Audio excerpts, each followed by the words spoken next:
Bismillahirrahmanirrahim. Assalamualaikum warahmatullahi wabarakatuh. Perkenalkan, nama saya Nurwahida Syamsir dari kelompok 10 modul diare dari Fakultas Kedokteran dan Ilmu Kesehatan Universitas Muhammadiyah Makassar, angkatan 2019. Baik, di sini saya akan menjelaskan tentang apa itu diare akut. Kita cek sama-sama ya. Pertama, definisi diare akut, etiologi diare akut, patomekanisme diare akut, dan gejala-gejala diare akut. Definisi diare. Diare adalah buang air besar atau defekasi dengan tinja berbentuk cair atau setengah cair. Kandungan air tinja lebih banyak dari biasanya, yang lebih dari 200 gram atau 200 ml per 24 jam. Frekuensi lebih dari 3 kali dalam 24 jam. Gejala penyakit dapat berupa mual, muntah, nyeri abdominal, demam, dan tanda-tanda dehidrasi. Nah, diare akut adalah diare yang onset gejalanya tiba-tiba dan berlangsung kurang dari 14 hari. Diare akut ini dapat disebabkan oleh infeksi dan non-infeksi, dan penyebab diare terbanyak adalah diare infeksi yang disebabkan oleh virus, bakteri, dan parasit. Nah, yang kedua adalah etiologi diare. Etiologi adalah suatu penyakit yang tidak dapat ditentukan atau diketahui secara pasti. Etiologi kadang-kadang merupakan suatu bagian dari serangkaian sebab akibat.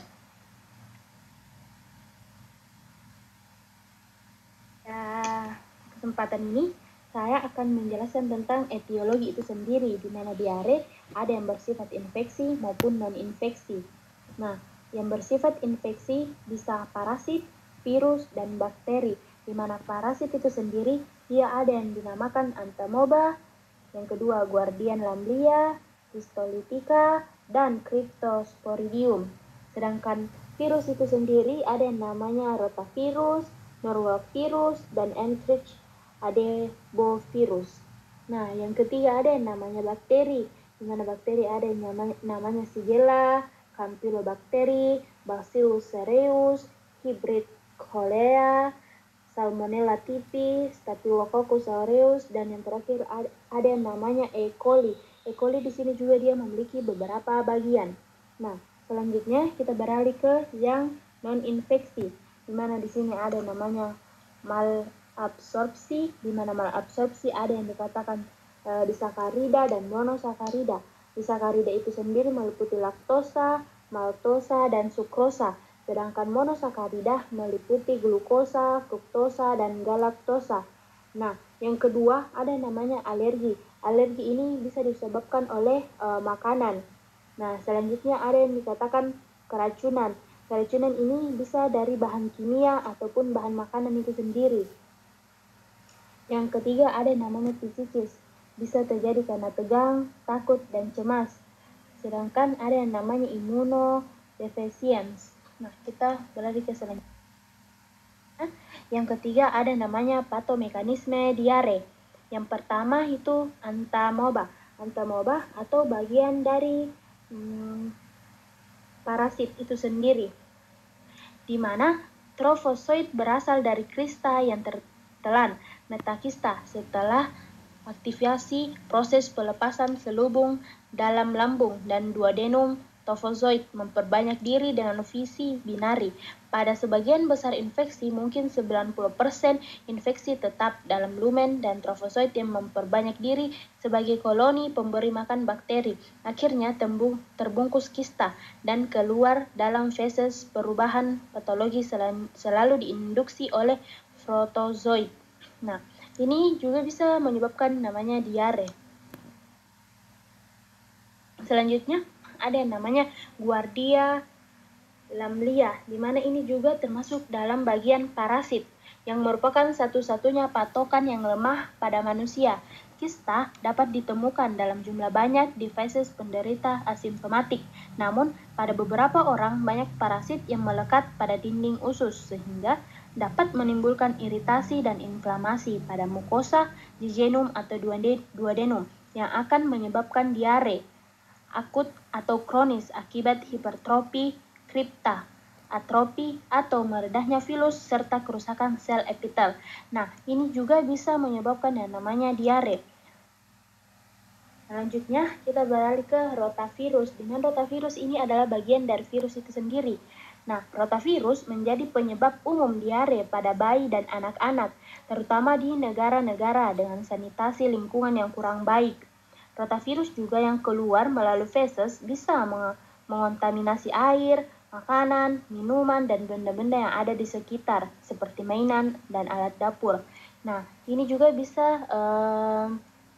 bisa sebagai penyebab diare. Kita beralih ke Norwalk virus.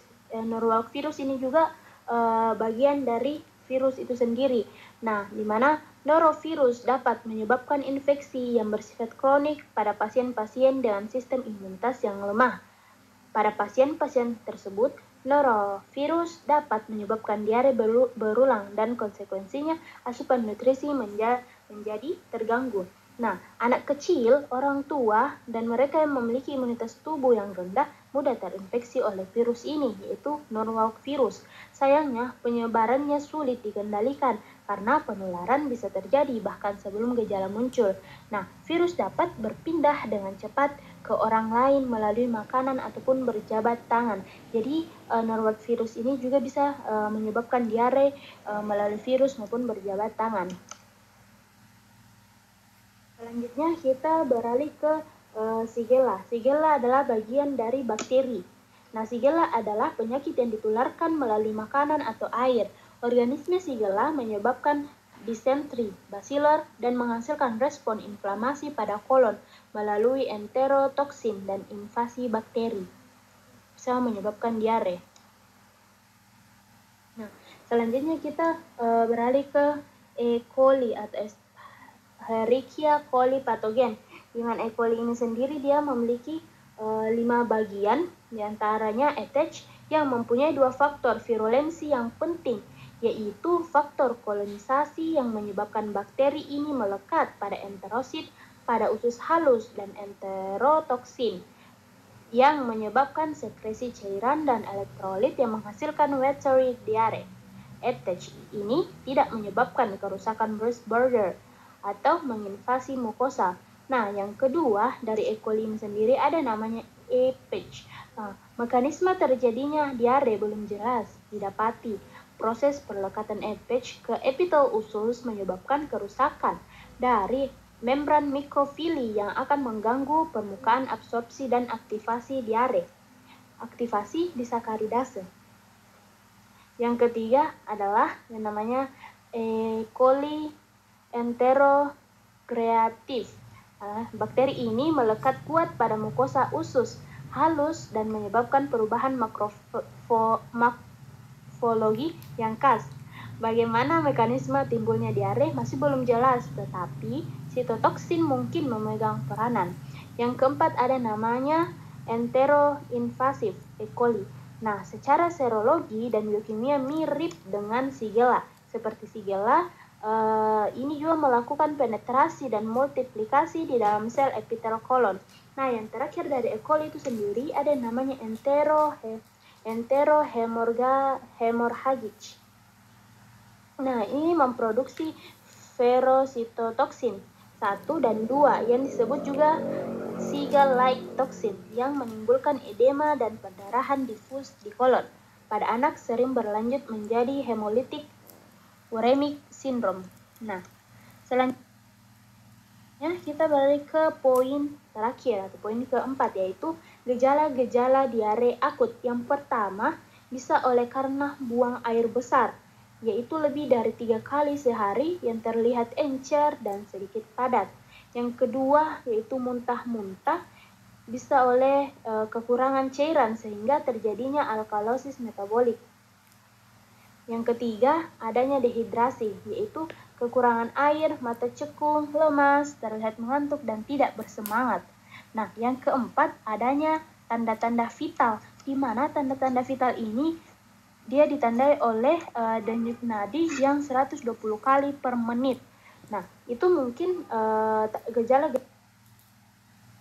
kan pada video kali ini. Kurang dan lebihnya mohon dimaafkan.